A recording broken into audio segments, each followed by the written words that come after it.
오늘의 말씀은 역대하 34장 2절 말씀 주보에 나와 있습니다. 역대하 34장 2절 말씀 여러분과 함께 합독하도록 하겠습니다. 여호와 보시기에 정직하게 행하여 그의 조상 다윗의 길을 걸으며 좌우로 치우치지 아니하고. 역대하 34장 2절의 말씀 다시 한번요. 시작. 여호와 보시기에 정직하여 그의 조상 다윗의 길을 걸으며 좌우로 치우치지 아니하고. 이게 몇 단락이 있죠? 여호와 보시기에 정직하고, 이제 정직하게 행했다는 거예요. 그게 하나죠. 그 다음에 그의 조상 다윗의 길을 걸었다는 거죠. 도대체 다윗이 어떻길래 다윗의 길을 걸었다는 거예요. 그 다음에 좌우로 치우치지 아니했다는 겁니다. 이게 요시야의 신앙이었다, 이렇게 마음을 기도하겠습니다. 주님, 우리도 요시야처럼 여호와 보시기에 정직하게 행하고, 그리고 다윗의 길을 걸으며 좌우로 치우치지 않는 신앙의 인격체들이 모두 되게 하여 주옵소서. 예수님의 이름으로 기도하옵나이다. 아멘. 우리가 이제 신앙을 우리가 간직하면서 가는 데 있어서 이 세 가지입니다. 여호와 보시기에 정직해요. 여호와 보시기에 정직하고, 그리고 우리는 좌우로 치우치지 않는 신앙생활이 되어야 됩니다. 이 좌우로 어떤 쪽으로 치우치게 되면 사람이 공평한 어떤 판단력을 잃게 된단 말입니다. 그래서 좌우로 치우치지 아니하는 그런 행동이 중요합니다. 그 다음에 세 번째로는 다윗의 길을 걷기 위해서 노력을 해야 된다. 다윗이 하나님을 섬겼듯이, 그래서 다윗의 길이 정통적인 신앙의 길입니다. 그래서 이제 우리는 다윗의 길을 걷는다라고 말할 때 정통적인 신앙의 길을 걷는다, 이렇게 대체할 수도 있는 겁니다. 다윗의 길을 걷기 위해서 우리는 항상 노력해야 된다. 이 세 가지, 정직하게 행하고, 다윗의 길을 걷기 위해서 노력해야 됩니다. 정통적인 신앙을 가져야 된다. 세 번째는 좌우로 치우치지 않는 그런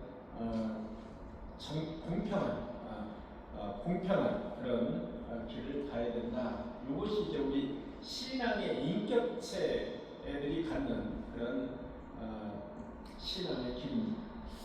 이것을 이제 요시야가 이렇게 했다는 겁니다. 요시야 임금이 이렇게 했다는 거죠. 여러분, 이스라엘은 남이스라엘과 북이스라엘로, 이제 남유다와 북이스라엘과 남이스라엘과 북이스라엘로 갈라져. 우리나라랑 똑같아요. 우리나라가 남과 북으로 갈라졌듯이 어쩌면 이제 북이스라엘, 이스라엘도 똑같이 갈라졌어요. 남이스라엘을 유다라고 이제 지칭을 합니다. 왜냐하면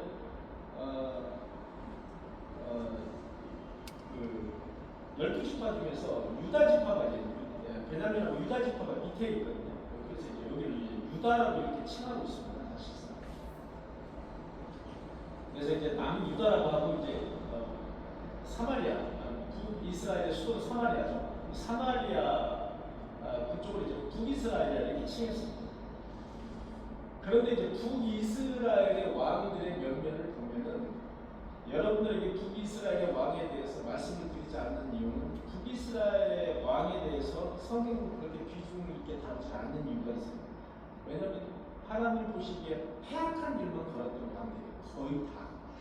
하나님 보시기에 정직했더라, 하나님 보시기에 아주 사랑스러웠더라, 이런 말이 하나도 없어요. 다 패악한 왕들이에요. 그래서 북이스라엘은 빨리 망했습니다. 한 200여 년 일찍 빨리 망했어요. 남유다보다 빨리 망했죠. 아수르에 의해서 빨리 망해버렸습니다. 그리고 망해도 그냥 망한 것이 아니라 아시리아, 아수르 민족들, 북방 민족들의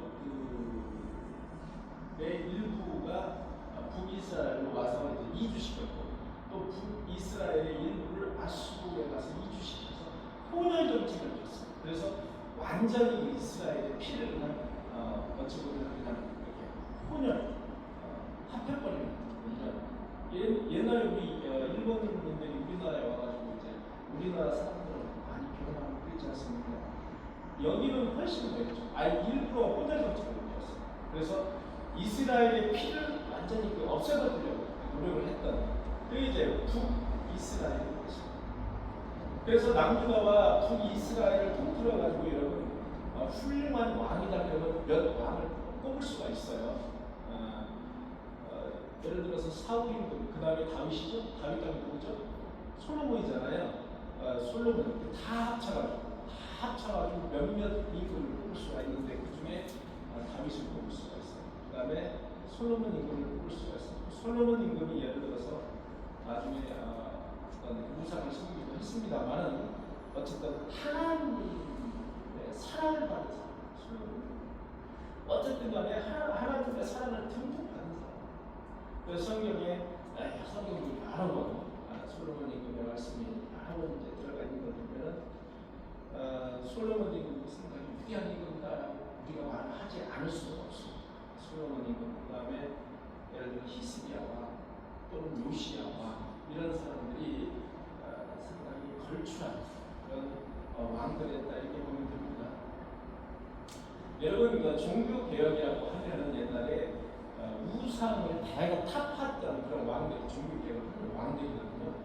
그 왕 중에 대표적인 왕이 히스기야예요. 히스기야 왕이 요시야 왕의 누구라고 했죠? 요시야 왕의 아버지가 아몬 왕이라고 했죠. 네, 아몬이 한 2년 정도 살았어요. 아몬 왕의 아버지가 누구라고 했죠? 문하세의 아버지가 히스기야예요. 그래서 요시야 임금의 고조 할아버지가 히스기야예요. 그래서 히스기야 때 왕성하게 활동했던 선지자가 바로 이사야 선지자라고 되겠습니다. 그 히스기야의 업적 중에 하나가 종교 개혁이라는 거예요. 그러니까 우상을 타파했다는, 우상을 제거했다는 거예요. 그런데 또 한 명이 이제 고조 할아버지 그 손자인 요시야 역시 히스기야 왕 못지않게 종교 개혁을 했어요. 우상을 완전히 타파했습니다. 그런데 요시야는 히스기야보다 더 철저하게 종교 개혁을 한 사람. 그래서 우리가 히스기야 하면 15년을 더 살아 하나님의 눈물의 통 안에 회개로 15년을 더 살았다 이걸로 유명하잖아요. 그런데 종교 개혁이나 어떤 신앙의 개혁 부분에 있어서는 요시야가 훨씬 더 뛰어난 인물이라고 할 수 있다는 거죠. 그렇게 신학자는 또 이야기를 하고 있습니다. 훨씬 더 뛰어난 통치력을 발휘했다. 그만큼 대대적인 종교 개혁을 일으켜서 성과를 이루었다. 이렇게 보면 됩니다. 그런 사람들이 대표적인 히스기야, 요시야입니다. 심지어 요시야 임금은 솔로몬이 만들어 놓은 산당까지 구성을 아주 감히 누구도 건드리지 못했던 히스기야도 건드리지 못했던 그런 산당, 그 우상을 섬기는 산당까지 구성을 했는 그런 인물입니다. 그 사람이 바로 요시야 임금이라고 보면 됩니다. 그의 신앙의 인격은 견줄 만한 사람이 없었습니다. 요시야 임금의 신앙의 인격이 탁월했다 이렇게 보시면 됩니다. 심지어 우리 성전에서 발견한 율법, 모세 율법을 읽었을 때 그 통안에 통곡을 하면서 통안의 회개의 그 기도를 눈물을 흘렸던 사람, 그 사람이 바로 저 요시야 아니겠습니까? 그만큼 요시야는 상당히 인격적으로도 신앙적으로도 상당히 탁월한 사람이었다 이렇게 이제 보시면 되겠습니다. 이 신학자들의 평가하는 것은 특히 열왕기 저자가 평가하는 것은 요시야 임금의 그 탁월한 신앙과 탁월한 신앙적 인격은 다윗이나 솔로몬의 버금간다 이렇게 표현할 정도로 그만큼 요시야 임금의 그 신앙적 신앙관, 그 인격관이 상당히 탁월했다고 볼 수가 있겠습니다. 그러면 요시야 임금이 어떤 신앙관이 탁월했을까, 어떤 것들이 훌륭했는가, 그걸 이제 몇 가지를 보고자 합니다. 첫째는 하나님 앞에서 정직했습니다. 하늘을 향해서 한 점 부끄러움이 없는 그런 사람이 없습니다. 그죠? 없는데 성경은 이렇게 말하고 있어요. 그 사람은 하나님 앞에서 정직한 사람이에요. 이렇게 말하고 있어요. 그죠? 예, 여호와 보시기에 정직하게 행하며, 오늘 말씀이잖아요. 여호와 보시기에 정직하게 행하며. 그래서 사람들은 정직을 그 사람의 가치 평가 중에서 제일 우선 가치로 꼽는 게 정직이에요. 최근에 김호중이라는 가수가 되게 잘 나가는 가수였죠. 한번 뭐 콘서트를 하면 30억, 40억, 50억, 70억까지 돌리는 그런 가수였어요. 아마 최근 가수 중에서는 제일 잘 나가는 그런 가수 중에 하나가 이제 김호중이었는데 그 사람이 여러분 잘 아시다시피 뭐에 무너졌습니까? 한방 이 단어에 무너진 거예요. 정직이라는 단어. 정직.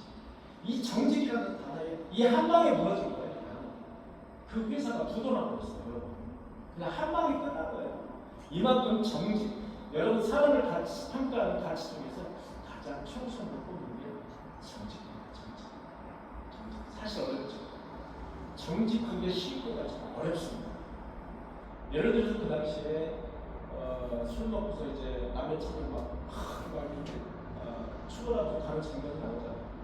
거기에 그 자리에서 내려서 사고를 수습하고 내가 술 먹고 이랬다고 말하기가 매우 어렵다는 거예요. 매우 어렵다는 이 순간적인 갈등이 어마어마하게 심했을 거라고 보여져요. 그런데 거기에서 내가 현장을 수습하고 그냥 정직하게 내가 했으면 오히려 그 사람이 어떤 게 됐느냐, 사람들이 엄청난 동조를 받았어요. 이야, 저 사람이 술 먹을 수 있는 거지. 우리들의 평가는 그래요. 아니 사람이 그 연예인 하다 보면 술 먹을 수 있는 거지. 이렇게 되는 거예요. 그런데 정직하지 못하니까 술이나 먹고 이렇게 되는 거예요. 이 평가가 완전히 뒤바뀌는 거예요. 그래서 정직이 그만큼 중요하다. 요시아는 하나님 앞에서 언제나 정직했다고 기록하고 있어요. 여러분 여기야 34장 2절 말씀이죠. 오늘이죠. 말씀을 보면 이렇게 나와 있어요. 여호와 보시기에 정직하게 행하며, 여러분 여호와 보시기에 정직하게 행했다는 거예요. 그 조상 다윗의 길을 걸었다는 거고 좌우 치우치지 않았다는 거예요. 여러분 정직은 사람의 입장에서 볼 때 정직이 아니고 하나님의 입장에서 볼 때 정직하였다는 말이에요. 우리 이제 인간의 눈으로 볼 때 정직하였다면 인간의 눈으로 볼 때 정직한 거예요. 그런데 여러분 사람을 속여서 정직할 수 있습니다. 이게 얼마든지 사람을 속여서 정직할 수 있어요. 그러면 그 사람이 정직하다고 표현을 얻을 수가 있어요. 그런데 하나님 보시기에 정직할 수 없어요. 그게 하나님 보시기에 100% 정직하지 않다는 거예요. 그래서 사람이 볼 때 사람의 평가로 정직한 거하고 하나님 보시기에 정직한 거 다르다는 이야기를 하고 싶은 거죠. 하나님 보시기에 정직한 거. 성경은 요시아가 여호와 보시기에 정직하게 행했다. 다른 이야기입니다. 사람 보시기에 정직한 것이 아니고 하나님 보시기에 정직했다는 것. 하나님으로부터의 정직. 하나님으로부터의 정직입니다. 여러분 하나님께서는 손의 행사가 정직하시며 판단도 정직하신 분이에요. 여러분 시편 119편 137절의 말씀을 제가 읽어드립니다. 여호와여 주는 의로우시고 주의 판단은 옳으십니다. 여호와의 판단은 항상 정직하십니다. 여호와는 항상 옳으신 분이라고. 그래서 여호와의 판단은 정직하십니다. 의로우신 거예요. 그래서 여호와는 의로우시고 주의 판단은 옳으시다는 거예요. 정직하십니다. 그래서 하나님께서는 인간을 정직한 존재로 여러분 지으셨어요. 애초에 지으실 때 전도서 7장 29절 보니까 이런 말씀이 있어요. 내가 깨달은 것은 오직 이것이라 곧 하나님은 사람을 정직하게 지으셨으나 사람이 많은 꾀를 낸 것이다. 이런 말씀이 있어요. 여러분 하나님은 사람을 정직하게 지으셨어요. 그래서 성경적으로는 성악설인가 성선설인가 라고 우리들이 말을 많이 하는데 성경적으로는 성선설에 해당합니다. 애초에 사람은 하나님으로부터 선하게 지음을 받은 존재들이에요. 선하게 지음을 받았어요. 그런데 하나님이 사람에게 준 자유이죠. 이런 것들을 통해서 사람이 하나님의 말씀을 순종을 거부하는 거예요. 거기서부터 악한 존재의 그 뿌리가 이제 나왔다. 이렇게 이제 우리들이 이제 봐야 되는 겁니다. 성악설 사람은 이래서 악한 거야 이렇게 이야기하는 사람들이 너무 많잖아요. 그래서 사람은 악하고 여러 가지 과학자들을 통해서 보면은 그런데 성경적으로 보면 사람은 애초에 하나님의 형상대로 지음을 받았기 때문에 선하게 지었다. 이것이 성경적인 말씀이라고 합니다. 그래서 하나님은 사람을 정직하게 지으셨는데 사람이 많은 꾀를 낸 것이다. 이 많은 꾀가 뭐겠습니까? 많은 꾀를 내가지고 우리 자신 스스로가 지금 복잡해집니다. 자기가 무슨 꾀를 냈는지도 몰라. 이제 자기가 무슨 꾀를 냈는지도 모르는 세상에서 살고 너무나도 복잡해진 세상에서. 왜냐하면 꾀를 내고 꾀가 꾀를 내고 또 그 꾀가 꾀를 내기 때문에 너무나도 복잡한 내가 무슨 꾀를 냈는지도 모르고 거기에 속고 사는 거죠. 여러분 그래서 우리 인간은 하나님께 정직해야 애초에 정직하게 지음을 받았기 때문에 그렇습니다. 여러분 정직은 하나님의 얼굴을 보게 만듭니다. 시편 11편 7절에 말씀을 여러분들 말씀을 지지난 주가 여러분들과 말씀을 나눴죠. 정직은 하나님의 얼굴을 보게 만듭니다. 하나님의 얼굴을 보게 만듭니다. 하나님의 의를 누리게 만든다. 또 하나님의 좋은 것을 누리게 만든다고 해서 하나님의 좋은 것을 누리게 만드는 게 정직이에요. 정직하게 행하는 자에게 좋은 것을 아끼지 아니하실 것입니다. 여러분 이 말씀이에요. 정직하게 행하는 자에게 좋은 것을 아끼지 아니하실 것입니다. 이것이 뭐예요? 정직은 하나님의 좋은 것을 누리게 만든다. 실제로 정직은 순간적으로 그 사람의 얼굴을 붉히게 할 수 있어요. 부끄럽게 할 수 있어요. 그러나 정직은 어떤다고요? 하나님의 좋은 것을 누리게 만든다. 정직하게 행하는 자에게 좋은 것을 아끼지 아니하신다. 그래서 우리는 하나님을 믿는 우리 성도들은 누구보다도 정직이라는 단어를 항상 마음에 둘 필요가 있습니다. 정직은 흑암 중에서도 빛이 일어나게 만든다고 말씀하셨습니다. 시편 112편 4절에 보니까 정직한 자들에게는 흑암 중에 빛이 일어나니 그는 자비롭고 긍휼이 많으며 의로우니라. 자 다시 한번요. 112편 4절의 말씀. 정직한 자들에게는 흑암 중에 빛이 일어난다는 거예요. 막상 정직이 나에게 엄청 불리할 것 같은데 아니라는 거예요. 정직한 자에게 흑암 중에 빛이 일어난다. 흑암 중에 빛이 일어난다. 그는 자비롭고 긍휼이 많으며 의로우니라. 자비롭고 긍휼이 많으며 의로우니라. 두 번째로는 요시아는 좌우로 치우치지 않아야 성경을 말하고 있습니다. 좌우로 치우치지 않는다. 이건 쉽지 않습니다. 여러분 기타나 검은고 줄을 조금 늦추면요 저희가 신경이 거슬려서 기타를 칠 수가 없어요. 조금만 줄이 이제 늘어져도 기타를 칠 수가 없어요. 조금만 타이트하게 조여도 쓸 수가 없어요. 아예 안 맞아요. 전혀 안 맞습니다. 그래서 찬양을 할 수가 없어요. 너무 조이면 그리고 선이 끊어집니다. 딱 하면서 끊어져요. 느슨하면 어떻게 돼요? 느슨하면 소리를 내지 못해요. 낼 수가 없어요. 이것이 이제 중용, 좌우로 치우치지 않는 중용이죠.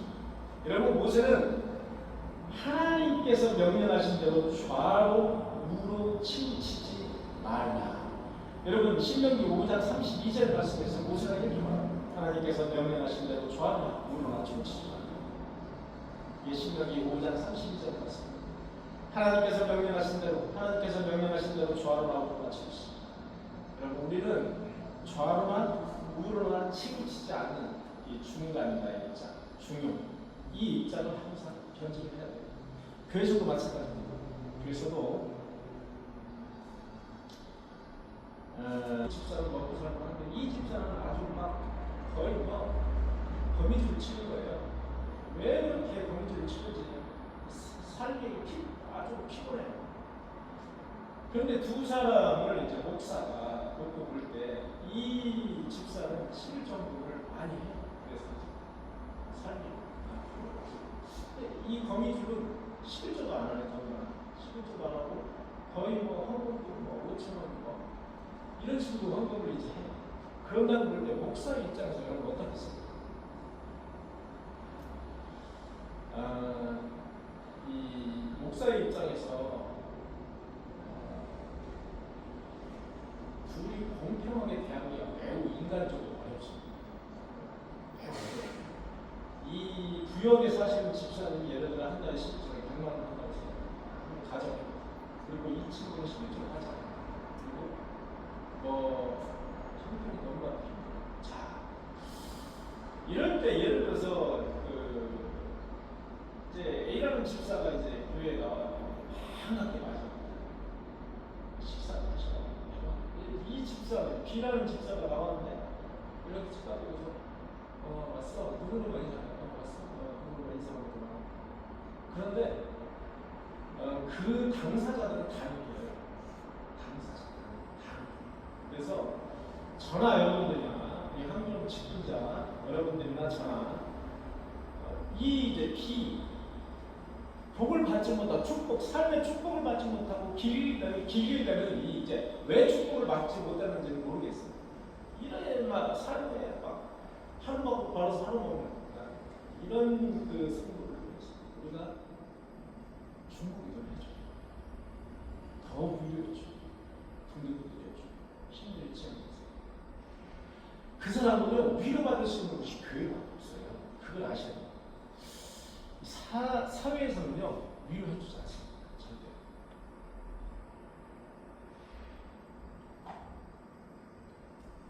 위로받을 데가 없어요. 우리 교회도 이제 여러분 마찬가지잖아요. 이제 예를 들어 극단적인 표현입니다만 그런 분들이 없진 않죠. 그랬을 때 그런 분들을 가서 항상 가서 이제 권사님들이 해야 될 일을 가서 등 두드려주면서 내가 당신을 위해서 늘 축복도 해주고 내가 당신을 위해서 중보도 해주고 이렇게 하면서 위로해주고 참 이렇게 해요. 이게 영적으로 풍성해야 육적으로 열매를 거둘 수 있어요. 여러분 정말 무시할 수 없는 영적으로 풍성해요. 항상 영적으로 풍성해요. 영적으로 풍성하게 해줘야 되는 거예요. 왜? 본인의 힘으로는 힘들어요. 그래서 교회에 왔을 때 영적으로 충만하게 채워줄 역할을 하는 거죠. 권사님의 역할 해줘야 돼요. 그래서 물질로 어떤 재단을 하거나 물질로 자를 재듯이 재단을 하거나 평가를 하거나 그러면 큰 무상을 하나님이 죄짓는 거라고 생각합니다. 그 중에 하나가 이제 좌로나 우로나 치우치지 아니야. 그래서 우리는 좌로나 우로나 치우치지 않아야 됩니다. 여러분 솔로몬은 좌로나 우로나 치우치지 않는 것이 뭐라고 얘기했냐면 악에서 떠나는 일이라고 했습니다. 잠언 4장 27절에서 보니까 좌로나 우로나 치우치지 말고 내 발을 악에서 떠나게 하라. 그렇다고 해서 여러분 좌로나 우로나 치우치는 일을 악이라는 어떤 일로 굳이 연관시켜서 이렇게 생각하실 필요가 없어요. 우리가 판단할 때, 합리적으로 판단할 때 너무 내가 좀 치우치는 행동을 한다 그러면 약간 바로잡으셔야 돼요. 그런 것들은 우리 그 함존 직분자에서 꼭 해야 됩니다. 좌로나 우로나 치우치지 않는 그런 행동. 그것은 되게 중요한 행동입니다. 이렇게 보면 여러분 요시야만큼 모든 일에 있어서 원만한 인격의 품격, 신앙적 그 품격, 신앙적 인격 이것을 갖출 수밖에 없다. 모든 일에 있어서 한쪽으로 치우치지 않는 일. 그것은 매우 신앙적 품격을 의미하는 겁니다. 신앙적 품격. 이게 매우 중요하다. 세 번째 요시야는 다윗의 하나님을 구했습니다. 그죠? 다윗의 길을 걸으며 이렇게 되어 있잖아요. 다윗의 하나님을 구했습니다. 요시야는 다윗의 하나님을 섬기며 구했다 이렇게 나와 있어요. 10배에서 정통성에서 벗어나지 않는 신앙을 가졌다 이 얘기예요. 여러분 이 다윗의 하나님을 구했다. 다윗의 하나님이라고 한다는 것은요, 여러분 신앙관이 정통적 신앙에서 벗어나지 않았다. 그게 다윗의 하나님. 다윗의 하나님을 구했다. 그런 뜻이에요. 다윗은 평생 하나님의 규례를 준수하는 그런 지혜로운 왕이었죠. 하나님은 그를 가르쳐서 이렇게 말했죠. 하나님은 다윗을 가르쳐서 마음이 합한 사람, 나의 마음에 합한 사람이라고 말하는 그 다윗이 구한 하나님을 구했다. 우리는 어떤 하나님을 구해야 될지 모르잖아요. 우리는 어떤 하나님을 구해야 될지 모를 때가 있어요. 지금은 성경이 있으니까 되게 그 성경을 읽으면 나오지만 그 옛날에는 내가 어떤 하나님을 누구에게 구해야 될지 모르는 거예요. 그러니까 산당을 잔뜩 져가지고 산당 그 나무 밑에 가가지고 하나님을 구하는 거. 그런 게 너무나 흔했다. 그러다가 이제 나무한테 하나님을 구하고, 그러니까 돌아다니고 하나님을 구하고, 이게 산당. 그래서 다윗이 하나님을 구했듯이 그게 정통적 방법이라는 거예요. 그게 정통적 방법이라는 거예요. 그래서 여러분 다윗이 하나님을 어떻게 구했고 다윗이 하나님을 어떻게 섬겼는지를 잘 볼 필요가 있습니다. 그래서 자꾸 구약을 이야기할 때 자꾸 다윗 이야기를 하게 됩니다. 자꾸 다윗으로 돌아가는 거예요. 그래서 다윗으로 돌아가는 거예요. 하나님을 구하는 그 다윗이 어떻게 하나님을 구했는지 그게 정통적인 하나님을 구하는 방법이기 때문에 그래요. 왜? 하나님은 그를 마음에 합한 사람을 보기 때문에 다윗은 마음에 합한 사람이라는 하나님 그러면 된 거지. 그럼 마음에 합한 사람이라고 한 사람은 명령되지 않은 거예요. 마음에 합한 사람 다윗에게. 그래서 다윗이 구한 하나님의 구하는 방법과 다윗이 섬기는 방법이 어땠는지 우리가 면면을 잘 볼 필요가 있다. 내가 이새의 아들의 그 아들 다윗을 만나니 마음에 합한 사람이다. 여러분 사도행전 13장에 나와 있는 말씀. 내가 이새의 아들 다윗을 만나니 마음에 합한 사람. 그래서 다윗은 하나님의 경륜에 맞는 사람이다. 하나님의 그 정통적 신앙관이죠. 경륜. 하나님의 경륜에 맞는 사람이다라는 어떤 신앙적 대명사가 되는 다윗이 일종의 정통성이죠. 따라서 요시아가 다윗의 하나님을 구했다는 말은 그가 다윗처럼 정직했다는 거예요. 요시아가 다윗처럼 정직하고 신실해지기 위해서 하나님을 찾았다. 그래서 바로 그가 정직했다 이렇게 말하는 거예요. 요시아는 다윗의 하나님을 구했다 이렇게 말하는 거예요. 그런 의미로 볼 때 우리가 섬기는 하나님도 바로 다윗의 하나님과도 같은 위치로 우리가 정립시킬 필요가 있다면 다윗의 하나님. 여러분 다윗의 하나님이 이제 간단한 것 같잖아요. 그렇지 않습니다. 우리가 다윗이 믿었던 그 하나님의 존재를 하나님의 섬겼던 그 하나님의 존재를 다윗처럼 섬길 수 있을까 할 정도로 어렵다. 그래서 다윗처럼 다윗이 나의 마음에 합한 사람이다 이렇게 칭하기 어렵다는 거죠. 여러분 골리앗이라는 그 어마어마한 그 거인 앞에서 투구 쓰고 가본 입고 창이 그때 당시 다윗만 했습니다. 그 칼이 다윗만 했습니다. 그런 칼을 가지고 휘두르고 막 했습니다. 다윗이 저놈이 어떤 놈인데 감히 하나님을 멸시하고 하나님을 비방하는가. 성경은 그렇게 나왔잖아요. 내가 여호와 이름으로 너를 짐승의 밥이 되게 하리라. 이런 말씀 성경에 나와요. 여러분 그렇게 할 수 있습니까? 그렇게 하더라고요. 그러죠. 우리 같은 경우 너 현실은 안 그래. 너 현실과 이상은 달라. 너 그러다가 죽어. 한 방에 가는 수가 있어. 이렇게 이야기할 수 있어요. 그만큼 우리는 현실과 신앙의 관이 괴리가 있어요. 사실 괴리가 있다. 근데 다윗은 그런 괴리가 사실상 없었어요. 이 골리앗 부분을 보면 물론 다윗이 여러 가지 이제 악한 행동을 했죠. 하지 않은 거 아니에요. 여러분 실수를 했어요. 하지 않은 거 아니에요. 그러나 회개로 그것을 많이 했어요. 다윗의 신앙은 어쨌든 현실과 신앙의 괴리가 상당 부분 좁혀 있다. 우리가 이제 세상을 살 때 현실과 신앙의 괴리가 이게 엄청나게 큰 수가 있어요. 교회에 와서 교회는 교회고 삶은 삶이야. 따로따로 이렇게 마음에 그 신앙관을 정립하고 있는 사람이죠. 이제 삶에서는 이제 어려운 일이 닥쳤어요. 그런데 그 어려운 일을 내가 왜 이런 어려운 일이 닥쳤을까? 이렇게 생각하지 않는 거죠. 이거 하나님이 주신 어려운 일이야. 분명히 뭔가 있어요. 이렇게 생각이 탁 드는 사람은 현실과 신앙의 괴리가 좀 적은 거예요. 그런데 그런 거 아예 생각을 안 하는 사람이 있어요. 권사 아니라 목사, 장로, 절대로 그런 거 생각 안 해요.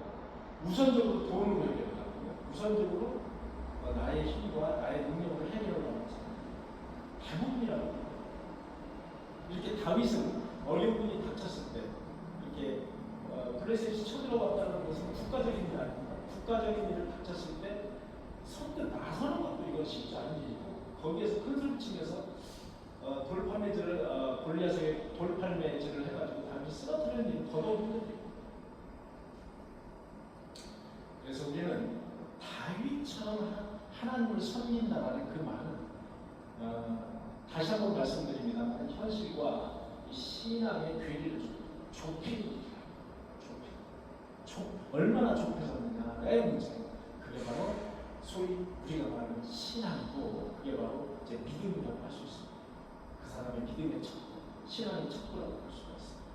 그래서 우리는 어떤 일이 있을 때 다윗이 그랬잖아요. 하나님과 늘 동행했던 사람이라고 이제 성경으로 말하고 있잖아요. 어떤 일이 있을 때 하나님과 늘 동행하면서 하나님에게 아뢰고 나 무슨 일이 있습니까? 어떻게 해야 될까요? 내가 올라가야 되니까 아니면 내가 내려가야 되니까 내가 어떻게 해야 될까? 그렇게 늘 마음속에 꼭 포설에서 내받지 않더라도 마음속으로 항상 하나님을 보시고 하나님과 동행하는 사람 그런 성도가 그런 제가 저와 여러분들이 되시기를 간절히 축원합니다. 그런 의미로 볼 때 바로 우리는 다윗이 하나님을 구했듯이 우리도 다윗처럼 그렇게 하나님을 구하는 그런 성도들이 되어야 되겠습니다. 그것이 바로 요시야가 했던 요시야가 하나님 앞에서 정직히 어떤 일에도 좌우로 치우침이 없었고 그리고 더불어 하나님을 섬기는 일에 있어서 다윗이 섬기듯이 그렇게 정통성을 잃지 않는 하나님을 섬기는 정통성을 잃지 않는 신앙관을 가지고 있었고 그게 바로 요시야였다 이 얘기입니다. 그만큼 요시야 임금이 우리가 요시야나 히스기야나 다윗보다 훨씬 더 이게 낮은 수준으로 생각하는데 그렇지 않다는 요시야 임금의 신앙과는 상당히 그들과 버금간다라고 합니다. 이러한 사람이 진정 신앙의 인격자들이 돼요. 이런 신앙의 인격자들이 저와 여러분들이 다 돼야 돼요. 하나님에게 칭찬을 받고 정을 베는 나의 시온산을 향해서 늘 한 발짝 한 발짝 가는 거예요. 우리는요, 저나 여러분들이나 여기 청년 철이가 앉아있잖아요. 마찬가지. 우리는 태어나자마자 정을 베는 시온산을 향해서 한 발짝 한 발짝 가는 거예요. 제가 언제 나이가 이렇게 됐고 박태순 권사님도 언제 나이가 이만큼 됐는지 여러분 한번 물어보십시오. 나도 몰라. 어느 새에 된 거예요 이렇게. 제가 벌써 이게 나이가 이렇게 된 철이가 이만큼 컸어요. 언제 30살이 됐어요. 이렇게 됐다니까요. 우리는요 이제 저물리는 나의 시험선을 향해서 한 발짝 가는 인생이에요 여러분. 그런 신앙관을 가지고 있으라는 얘기예요. 한번 그렇다고 해서 이거 왜 영세주의에 빠져서 아유 나 어차피 죽을 거다 한 발짝 천국을 향해서 갈 거 인생 다 포기하고 이렇게 생각하면 그거는 영세주의자라는 거예요. 그러나 그런 신앙관을 가지고 있어야 돼요. 내가 한 발짝 가더라도 나는 저물리는 시온선을 늘 간직하면서 사는 사람이잖아. 이란 말이에요. 내가 저 천국을 향해서 그 천국을 나의 소망 간직하면서 사는 사람이야. 나의 소망. 그런 신앙관을 가지고 있어야 된다는 거죠. 그런 신앙관을 가지고 한 발짝 나가시는 저와 여러분들 되시기를 간절히 축원합니다. 기도하시겠습니다. 주님 오늘 또 수요 예배에 이렇게 참석하게 하시니 진심으로 감사드립니다. 복된 주님의 말씀을 듣게 하시니 감사드립니다. 우리도 요시야 왕처럼 하나님 오시기에 정직하고 그리고 좌우와 치우치지 아니하고 다윗의 신앙처럼 하나님을 구하는 성숙한 신앙, 성숙한 믿음의 그런 성도들이 다 되게 하여 주옵소서. 그래서 하나님을 구했을 때 황급히 하나님의 음성을 모두 들을 수 있는 그런 성도들이 다 되게 하여 주옵소서. 우리 인도본 꿈에게를 사랑하시는 주님, 여기가 교통의 요지입니다.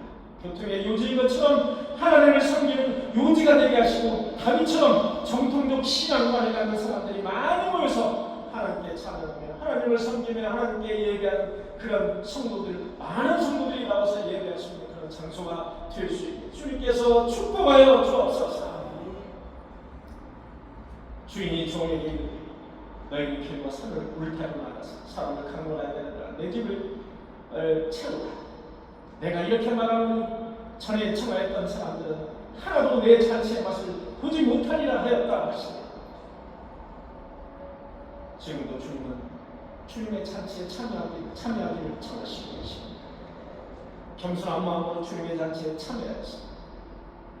겸손한 마음으로 주님 전에 나와서 잔치에 모두 다 참여하는 자들이 되게 하여 주옵소서.